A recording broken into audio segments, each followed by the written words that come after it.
Mr. Chairman.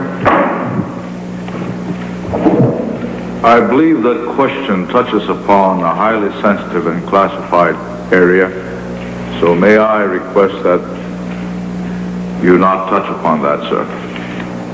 I was particularly concerned, Mr. Chairman, because I read in Miami papers and several others that there had been a plan developed by that same agency, a contingency plan in the event of emergency that would suspend the American Constitution. And I was deeply concerned about it and wondered if that was the area in which he had worked. I believe that it was, but I wanted to get his May I most confirmation. respectfully request that that matter not be touched upon at this stage. If we wish to get into this, I'm certain arrangements can be made for an executive session. And tragically, the only member who got close was Jack Brooks, and he was stopped by the chairman. But the truth of the matter is that, yes, you do have those standby provisions, and the plans are there, and the statutory emergency plans are there, whereby you could, in the name of stopping terrorism, apprehend, invoke the military, and arrest Americans and hold them in detention camps. We've been around the nation categorizing enemy activity. Now we're headed back to Austin, Texas to expose the activities there. We're here at the Model United Nations Day, January 16th, 1998. We went in and discussed with a lot of people, a lot of issues, and saw the youth being educated, being trained in the ways of world governance and the growth of the world government control apparatus. Many of these people don't understand who controls the United Nations. And you're fixing to see that from the interviews that we conducted. And that's the scary part. There's so many good people engaged in this at the lower level. And that creates the group psychology, the peer pressure, that it is a good organization. I think we've conducted a balanced report, and the excerpts from interviews with children, teachers, and administrators, and the local United Nations recruiting organization for adults, professors, and children was here also. This is where our country is. This is where it's moving. And the scariest point of this entire discussion that we had today and this report is that we are severely lacking in teaching our youth about the Constitution of the United States and about the government of the United States. But there's plenty of money and there's plenty of help from the establishment to teach them about the United Nations. And that doesn't surprise me a bit, because we know that there is a move towards a global government, abolition of private property, the destruction of national sovereignty in the name of the group collective. And what did David Rockefeller say about the public schools? What did he say about government training centers, or what he called the public schools? He called it helpless people yielding themselves to our molding hands.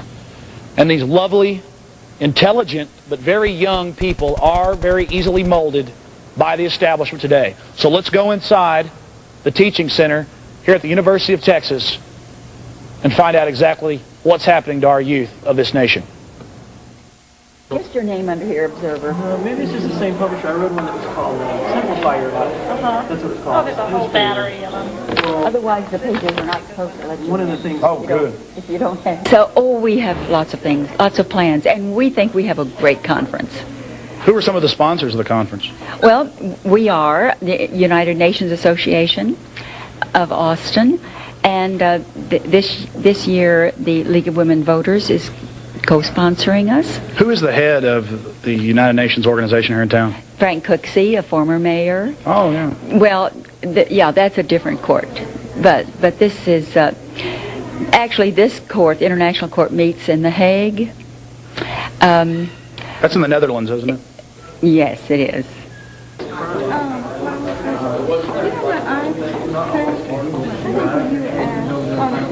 And I see y'all are wearing little worlds there. Do y'all care about the world? Yeah. Y'all are good people, aren't you? Yeah. Do y'all think the United Nations is helping? Yeah, I think it's a great way to make world peace. A great way to make world peace. Because through global governance, we can knock out all the troublemakers. Yes. Is that what y'all been talking about? Yeah, sort of. Yeah. Well, that's great. I hope y'all have an enjoyable time. Okay. Thanks a lot. Thank you. What do you think about the United Nations? I think It's kind of fun. it is really cool. It decides a whole lot of world issues. Yeah, they might be. World peace and stuff. It's really exciting. Nifty. Well, that's great. Let's get it. Model United Nations, just one more of the many committees. Helpless young people yielding themselves to the elite's hands. I could tell them about the people that really control it, but they never understand it. It's this petty taste of power that gets them to believe that they're really doing something good when they're really working for something bad. Notice your youth are not being taught about the Constitution. They are being taught about world constitution, world proletariat, orders from headquarters. Just remind everybody that the press conference is starting at 2:30 Ireland if you're interested. So, Mr. Schofield, how long have you been involved in Model UN? This is my fourth year. I started at our first conference, the Central Texas Model UN. They're in the first conference, and it's my fourth year, and now I'm the Secretary General. Before the conference, basically putting getting all the nations to come, all the students, working with the schools, getting the pages and putting the staff together. And then once we're here, I just kind of direct, make sure everything's going smoothly, and kind of just observe, let the Secretary go to work. How many years have they been having Model United Nations here in the United States? The oldest conference, I believe, in the U.S. is 40 years, and that's high school, and the oldest college conference is 35 years. How long has it been here at University of Texas? This is the fourth year for the conference. I believe the group is since 1983, and way back in the 1960s, early 60s, there was a conference here in UT. Actually, Secretary Schofield was wrong. The United Nations was first called the League of Nations and failed in 1918 under Woodrow Wilson. It's a push for a global taxation system. And our youth are being indoctrinated. They're being brought by their high school teachers and their junior high teachers to UT and universities across the nation to learn about giving up our sovereignty. They use careful semantics in choosing the term join the nationwide movement for a more effective United Nations. It's not a nationwide movement, it's a worldwide movement. Worldwide movements are nothing new. And all through history we've seen the blood and carnage. The UN packages all its movements in the name of the children. But if you really study their history, you find individuals like Kirk Waldheim. The fact is, Kirk Waldheim, Secretary General of the United Nations from 1972 to 1982, was a top-level SS officer, a death camp operator. Yes, and the United Nations attempted to protect him. These are the same people that sit around and talk about America's civil rights and America's human rights.